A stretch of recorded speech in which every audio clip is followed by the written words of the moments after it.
I am Dr. M. Balaji, Assistant Professor of Physics, working in Saurashtra College, Madurai. In my previous lecture, we have discussed about the Bohr atom model and the important postulates of Bohr atom model. Here, I am going to give a lecture on the Bohr's interpretation of hydrogen atom and its spectral series. From my previous lecture, the important two postulates of Bohr, he clearly mentioned the quantized angular momentum of the electron in a permissible orbit, which is in the angular momentum value of integral multiple of h cross h by 2 pi. It's the first postulate.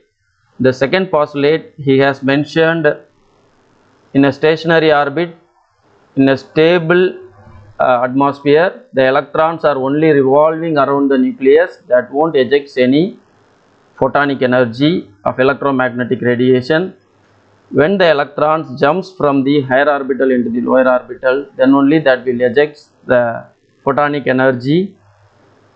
And the permissible radius values total energy, photon energy of the emitted photons, that already we have discussed.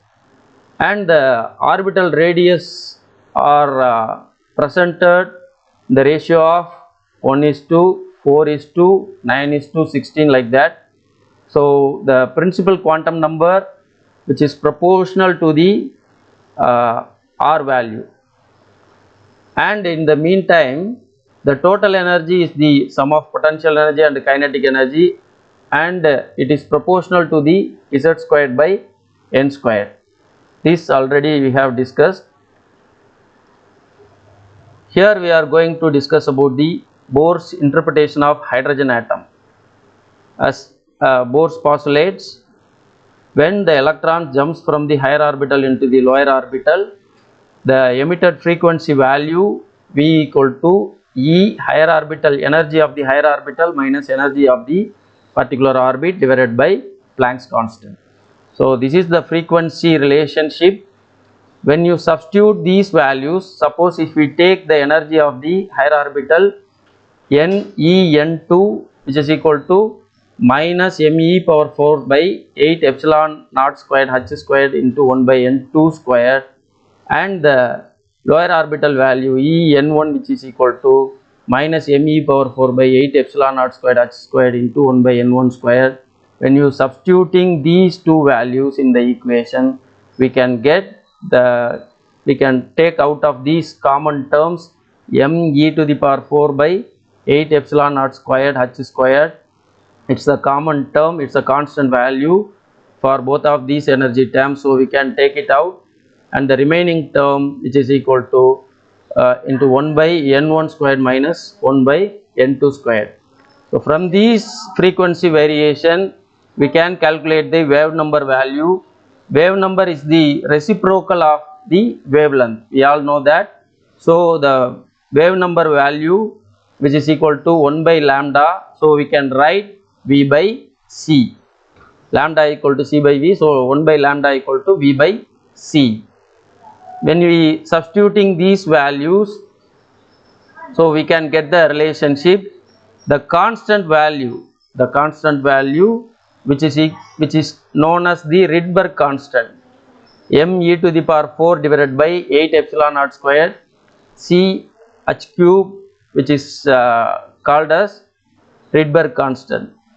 Rydberg constant value, which is equal to 1.091 into 10 to the power 7 per meter.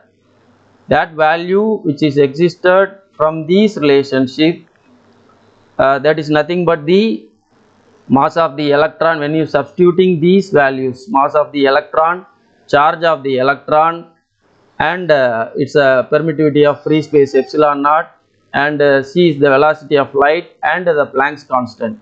When you substituting all over this term, we can get the Rydberg constant value. Finally, we can get the relationship for wave number V prime equal to R into 1 by n1 squared minus 1 by n2 squared.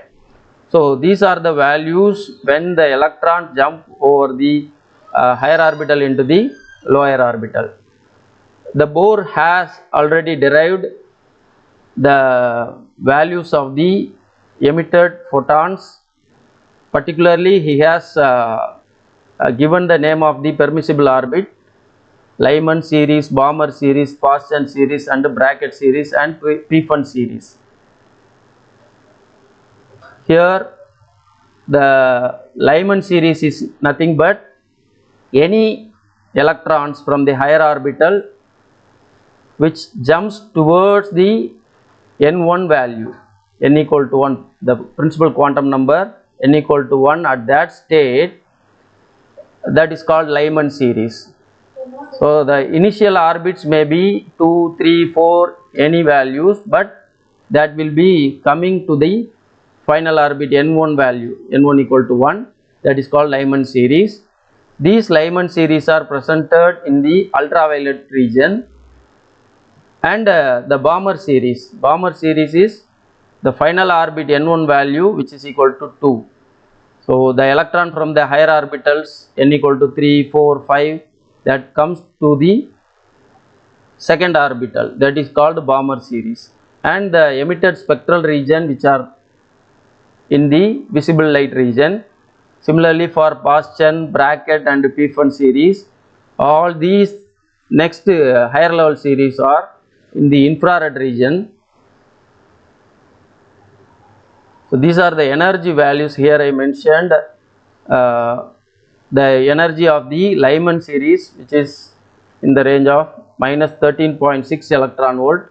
Similarly for Bohra, Paschen, and bracket and Pfund values.